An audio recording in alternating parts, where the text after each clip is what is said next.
Deux Chroniques, chapitre 12. Lorsque Roboam se fut affermi dans son royaume et qu'il eut acquis de la force, il abandonna la loi de l'Éternel, et tout Israël l'abandonna avec lui. La 5e année du règne de Roboam, Shishak, roi d'Égypte, monta contre Jérusalem, parce qu'ils avaient péché contre l'Éternel. Il avait 1200 chars et 60 000 cavaliers. Et il vint d'Égypte avec lui un peuple innombrable, des Libyens, des Sukkiens et des Éthiopiens. Il prit les villes fortes qui appartenaient à Juda et arriva jusqu'à Jérusalem. Alors Shemaéja, le prophète, se rendit auprès de Roboam et des chefs de Juda qui s'étaient retirés dans Jérusalem à l'approche de Shishak, et il leur dit: Ainsi parle l'Éternel. Vous m'avez abandonné, je vous abandonne aussi, et je vous livre entre les mains de Shishak. Les chefs d'Israël et le roi s'humilièrent et dirent: L'Éternel est juste. Et quand l'Éternel vit qu'ils s'humiliaient, la parole de l'Éternel fut ainsi adressée à Shemaéja.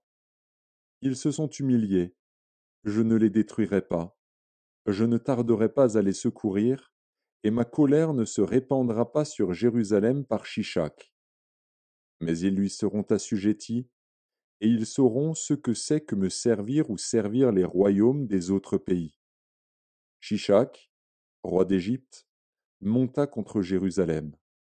Il prit les trésors de la maison de l'Éternel et les trésors de la maison du roi, il prit tout. Il prit les boucliers d'or que Salomon avait faits.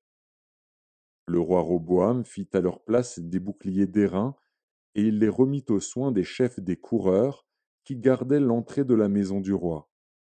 Toutes les fois que le roi allait à la maison de l'Éternel, les coureurs venaient et les portaient, puis il les rapportait dans la chambre des coureurs. Comme Roboam s'était humilié, l'Éternel détourna de lui sa colère et ne le détruisit pas entièrement. Et il y avait encore de bonnes choses en Juda. Le roi Roboam s'affermit dans Jérusalem et régna.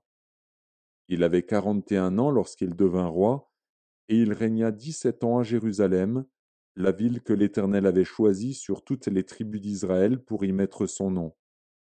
Sa mère s'appelait Naama, l'Ammonite. Il fit le mal, parce qu'il n'appliqua pas son cœur à chercher l'Éternel.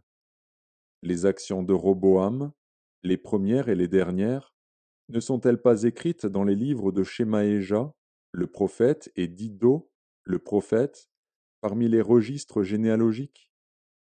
Il y eut toujours guerre entre Roboam et Jéroboam. Roboam se coucha avec ses pères, et il fut enterré dans la ville de David. Et Abijah, son fils, régna à sa place.